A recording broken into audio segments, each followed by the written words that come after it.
Wakil Menteri Hukum dan Hak Asasi Manusia, Edward Omar Sharif Hiarij atau Edi, ditetapkan sebagai tersangka oleh Komisi Pemberantasan Korupsi. Edi dijerat dengan pasal dugaan penerimaan suap dan gratifikasi.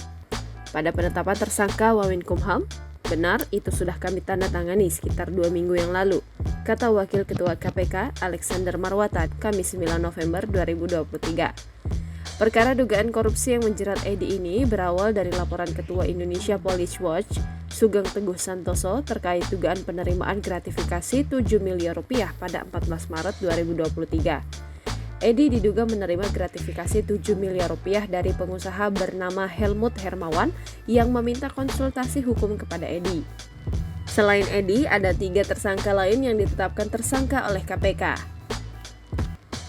Dikutip dari laman Kemenkumham, Edi lahir di Ambon, Maluku pada 10 April 1973. Edi lulus SMA pada 1992, kemudian melanjutkan studi S1 dengan mengambil jurusan Sarjana Hukum di Universitas Gadjah Mada pada tahun 1993 hingga 1998. Ia kemudian melanjutkan S2 di bidang ilmu hukum di kampus yang sama pada 2002 hingga 2004 dan menempuh pendidikan jenjang S3 di UGM pada 2007 hingga 2009. Sebelum menjadi Wamenkumham, Edi fokus sebagai dosen di Fakultas Hukum UGM. Kemudian pada 2002 hingga 2007, Edi menjadi asisten wakil rektor bidang kemahasiswaan UGM. Sejak 1999, Edi menjabat sebagai dosen UGM dan menjadi guru besar ilmu hukum pidana UGM pada 2010.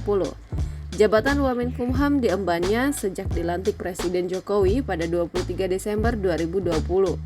Dikutip dari Kompas.com pada 23 Desember 2020, Edi sebelum menjadi Wamenkumham dikenal sebagai salah satu sosok yang mengkritik Undang-Undang Cipta Kerja. Dirinya saat itu menyebut Undang-Undang Cipta Kerja berpotensi menjadi macan kertas karena tak memiliki sanksi efektif. Ia juga menilai ada kesalahan konsep penegakan hukum dalam Undang-Undang Cipta Kerja, terutama terkait pertanggungjawaban korporasi ketika melakukan pelanggaran.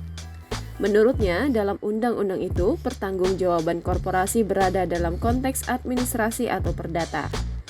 Edi tercatat beberapa kali menjadi ahli dalam persidangan. Ia pernah dihadirkan sebagai ahli dalam sidang kasus penodaan agama yang menjerat Basuki Cahayapurnama pada 2017.